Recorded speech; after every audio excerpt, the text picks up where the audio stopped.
Al-Amin Channel TV. Bismillahirrahmanirrahim. Assalamualaikum warahmatullahi wabarakatuh. Alhamdulillah alladzi bi nikmatihi tatimmus shalihah. Allahumma sholli wa sallim wa barik wa an'im ala nabiyyina Muhammadin sallallahu alaihi wasallam. Faqala Allahu ta'ala ya ayyuhalladzina amanu taqullaha haqqa tuqatih wa la tamutunna illa wa antum muslimun amma ba'du. Jamaah salat Isya rahimakumullah, di dalam surat Al-Mutaffifin Allah mengisahkan sedikit contoh kenikmatan di jannah nanti. Di dalam ayat yang ke-22 Allah berfirman, Innal abrara lafi na'im. Sesungguhnya orang-orang yang taat kepada Allah nanti dia berada dalam kenikmatan. Alal araiki yang zurun, kemudian mereka duduk di atas dipan-dipan sambil melihat berbagai macam kenikmatan. Jadi ternyata sebagaimana kita di dunia, ketika kita bisa menikmati suasana santai duduk-duduk sambil melihat pemandangan di sekitar kita, maka nanti di jannah pun juga akan diberikan kenikmatan yang seperti itu. Para penduduk jannah duduk-duduk di atas dipan-dipan mereka sambil memandang sekitarnya.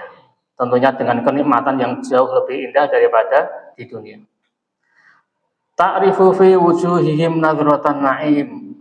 Kalian mengetahui dari rona wajah mereka terpancar cahaya kegembiraan. Jadi melihat cahaya wajah penduduk jannah sudah tampak sekali bahwa mereka betul-betul sangat berbahagia. Yusqawna mir rahiqim mahtum. Kemudian di saat mereka duduk ini, mereka diberikan minuman berupa khamr yang murni. Bedanya khamr di jannah dengan di dunia. Kalau khamr di dunia memabukkan, tetapi khamr di jannah khamr murni yang tidak memabukkan, dan tentunya dihalalkan oleh Allah Subhanahu wa taala. Mir rahiqim mahtum. Minuman ini ditaruh di sebuah wadah yang tutupnya masih dilak atau disegel. Khitamuhu misak, kemudian ditutup yang masih tersegel tadi keluar bau misak atau bau kasturi. Kemudian yang menarik adalah di akhir ayat yang ke-26 Allah berfirman, wa fi dzalika fal yatanafasil mutanafisun. Dan untuk kenikmatan yang seperti ini maka silakan kalian berlomba-lomba untuk mendapatkannya. Sehingga dalam ayat ini Allah menegaskan bahwa ternyata masuk jannah itu adalah perlombaan. Siapa yang bersedia untuk ikut perlombaan masuk jannah, insya Allah mereka pun akan masuk ke dalam jannahnya Allah Subhanahu wa taala. Dan modal perlombaan di sini adalah dengan modal iman dan amal soleh. Makanya walaupun Nabi Nuh alaihissalam, seorang nabi yang besar termasuk ulul azmi, tetapi ketika beliau membujuk anaknya ketika menjelang turun banjir, tetapi ternyata tidak ikut kepada Nabi Nuh untuk naik ke kapal, tidak ikut perlombaan untuk menyelamatkan diri dari api neraka, maka anaknya pun juga mati dalam keadaan kafir.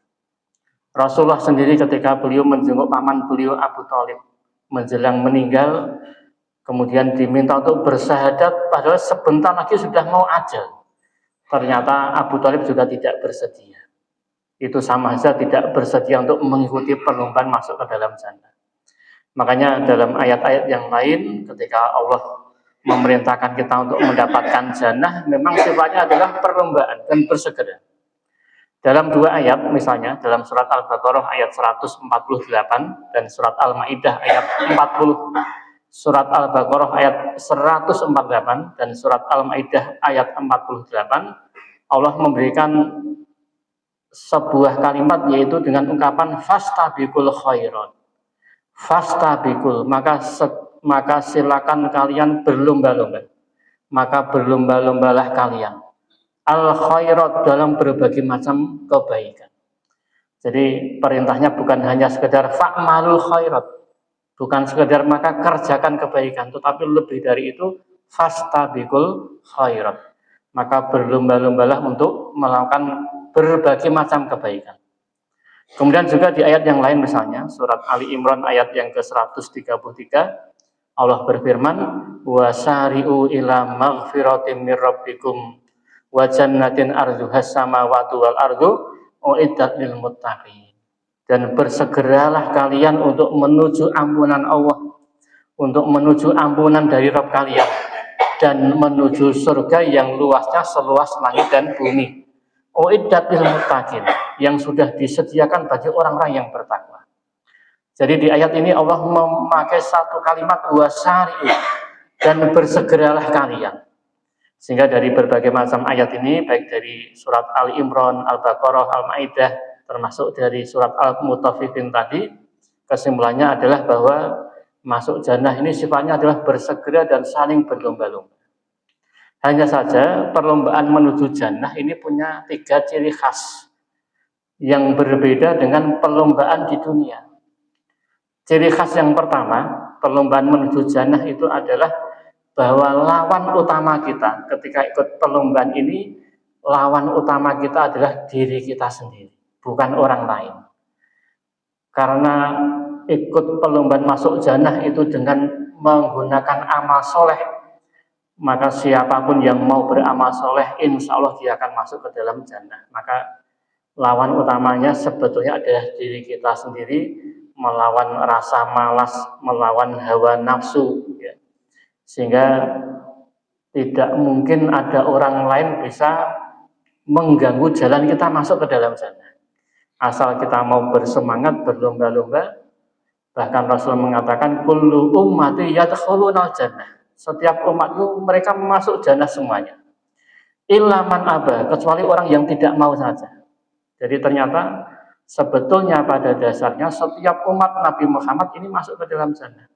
Pengecualian hanya disebut oleh Rasul illa man aba, kecuali orang yang enggan masuk jannah. Maka Rasul kemudian menjelaskan siapa yang enggan ini, faman atau ani dakhalal jannah wa man asani faqad aba. Barang siapa yang taat kepadaku maka dia masuk jannah, dan barang siapa yang bermaksiat kepadaku maka sesungguhnya dia adalah orang yang enggan untuk masuk ke dalam jannah. Ini ciri khas yang pertama. Lawannya adalah diri kita sendiri, bukan orang lain. Kita datang ke masjid seperti ini semuanya dapat ganjaran. Tidak ada kompetisi harus mengalahkan jamaah yang lain untuk mendapatkan ganjaran, tetapi semuanya akan mendapatkan semuanya. Kemudian ciri khas yang kedua adalah garis finish perlombaan masuk jannah adalah ketika kita ajal menghadap Allah Subhanahu wa Ta'ala. Di hari terakhir ketika roh kita diambil oleh malaikat maut. Makanya Rasulullah bersabda, innamal a'malu bil khawatim. Sesungguhnya amal itu tergantung pamungkasnya. Maka cara Allah menentukan atau menilai kita ini hamba Allah yang baik atau tidak. Cara Allah menilai bukan di hari ini, bukan dilihat dari masa lalu kita, tetapi cara Allah menentukan dan menilai kita ini hamba Allah yang baik atau tidak, yaitu nanti dinilai di hari terakhir kita tinggal di dunia ini. Ketika di hari terakhir kita tinggal di dunia masih istiqomah dalam kebaikan, maka berlaku kaidah tadi, innamal a'malu bil khawatim. Amal itu tergantung pamungkasnya. Maka ketika di hari terakhir kita di dunia masih bisa istiqomah, berarti status ajal kita adalah husnul khotimah. Dan sebaliknya kalau akhirnya jelek maka su'ul khotimah. Makanya Rasulullah mengisahkan ada seorang laki-laki, beliau bersabda, innar rajula la ya'malu zamanat tawilah bi amali ahlil jannah. Sesungguhnya ada seorang laki-laki, dia beramal dengan amalan penduduk jannah dalam masa waktu yang sangat lama. Setahun, 2 tahun, puluhan tahun dia konsisten dengan amalan penduduk jannah. Summa yukhtamu lahu amaluhu bi amali ahlin nar. Tetapi kemudian orang ini di hari-hari akhir kehidupannya justru beramal dengan amalan penduduk neraka. Akhirnya di akhirlah hidup dia di dunia dalam kondisi beramal dengan amalan penduduk neraka.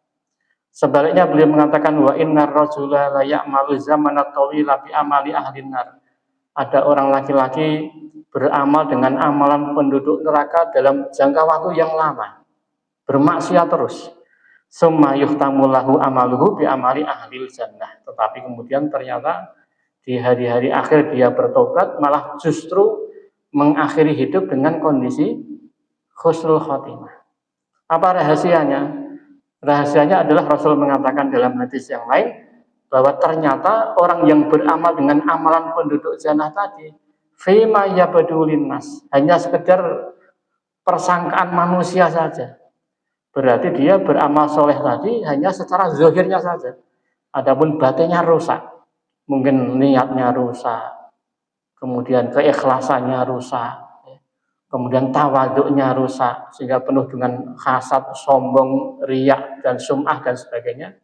Sehingga Imam Ibnu Qayyim Al-Jauziyah mengatakan bahwa tidak didapati seorang muslim yang dia amal zahirnya bagus, amal batinnya bagus, kok mengakhiri hidup dengan su'ul khotimah. Insya Allah tidak akan didapati. Orang muslim yang su'ul khotimah hanyalah, kata beliau, orang yang secara zahir baik tetapi ternyata batinnya rusak.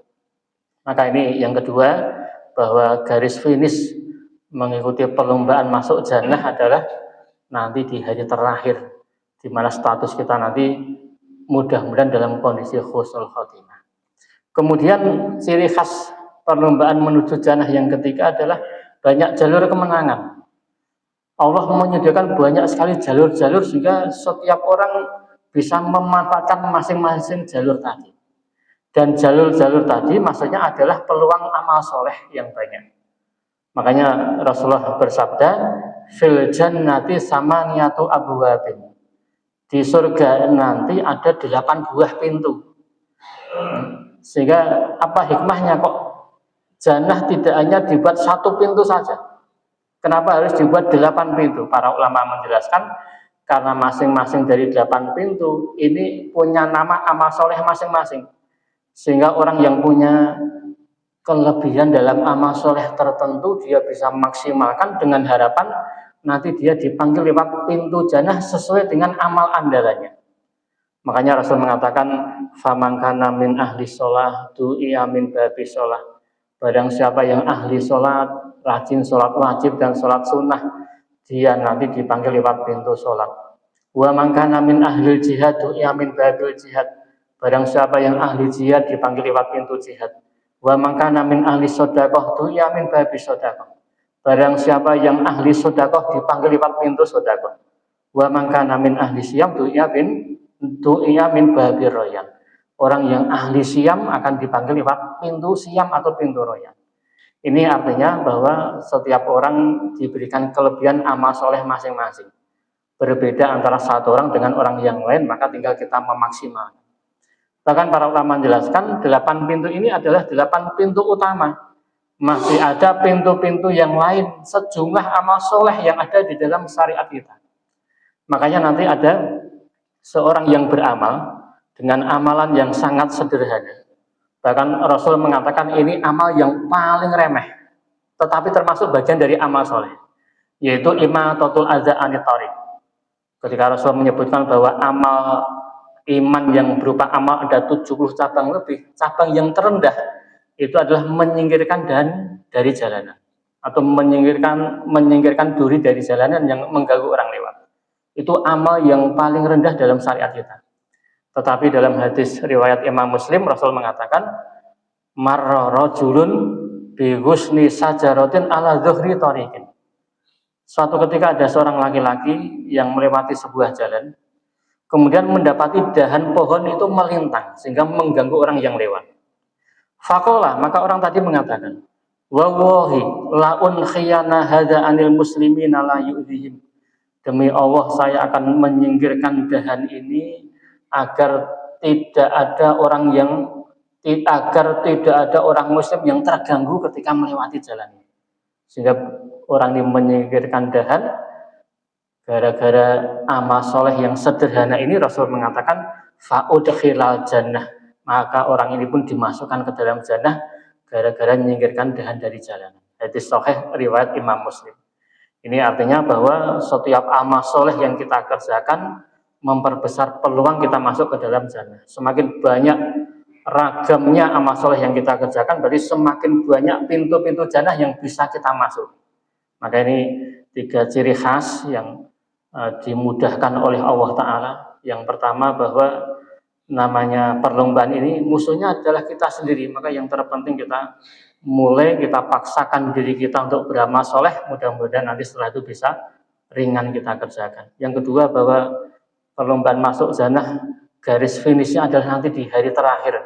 Maka ini berarti adalah tuntutan agar seluruh amal soleh kita kerjakan dengan istiqomah sampai nanti hari terakhir menghadap Allah Subhanahu wa Ta'ala. Dan yang ketiga, untuk perlombaan masuk jannah banyak jalur kemenangan, tinggal kita memanfaatkan apa amal soleh yang dimudahkan Allah kepada kita maksimalkan dengan harapan bahwa amal inilah nanti yang akan memasukkan kita ke dalam jannah. Saya kira demikian, mudah-mudahan ada manfaatnya. Alhamdulillahirabbil alamin. Assalamualaikum warahmatullahi wabarakatuh.